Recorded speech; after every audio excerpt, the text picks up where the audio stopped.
Hello mga kabarya, mga ka-coins. Meron tayong barya rito. Ang 1 peso BSP Year 2012. At ito pong barya na to ay merong dalawang variation lamang na reverse 2 at reverse 3 na frosted. Yan. So unahin po natin ang nasa kalimang barya natin. Ang 1 peso BSP na 2012 na reverse 2. Yan. So, mayroon pa tayong palatandaan kung reverse 2 siya. Ay ito pong letter J.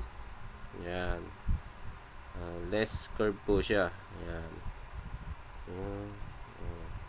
Less curve. Baga yung pagka-curve niya medyo hindi po mataas. Ayan. Ito ba?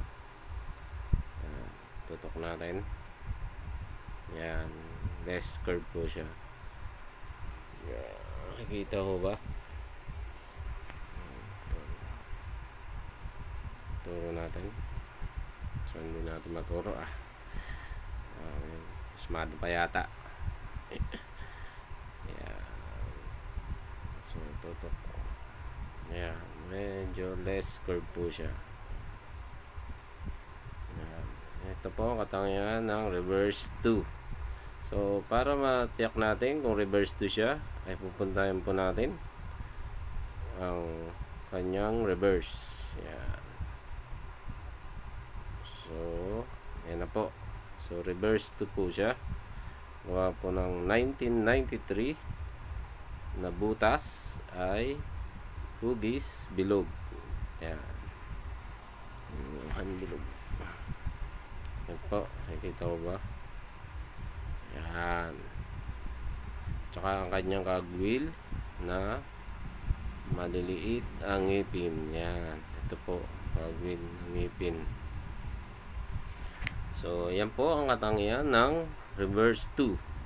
At ito pong barya na to ay merong 19% ayon sa numista. At ang baryang to ay parang pros.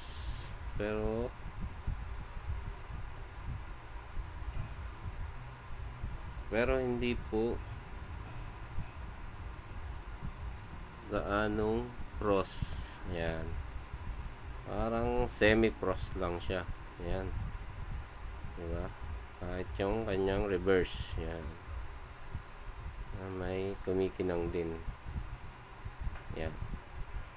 So, ito po ang 2012 BSP na 1 peso na reverse 2. Yan. At ang kanang barya po natin ay ito po ay yung 2012 reverse 3 pros. Yan. Pros po siya. Yan. Ito po ang frosted. Yan.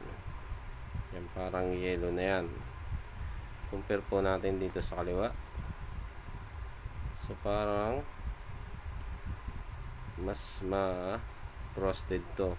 Nasa kanan natin. Kasi siya talaga ang frosted na.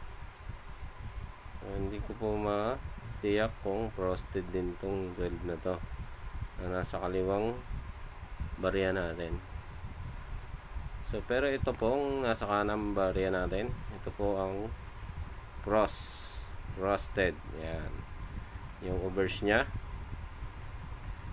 At ang reverse na reverse 3. Yan. Frosted din yan. Ito ho ba? Yung parang nag-yellow. Yan. So kaya po siya reverse 3 ay ang kanyang kagwil. Yan. Kaya po. Yan. Malalaki ang ngipin. At ang kanyang 1993 na 99 na butas ay hugis. Yan. Oblong. Yan. So po, yan po ang katangian ng reverse 3. na 2012 na BSP 1 peso. Ayan. At ang tumpong barya na to ay merong 2% ayon sa Numista at meron na rin added value. So mga kabarya, mga ka-coins, hanggang dito na lang po. Maraming salamat po.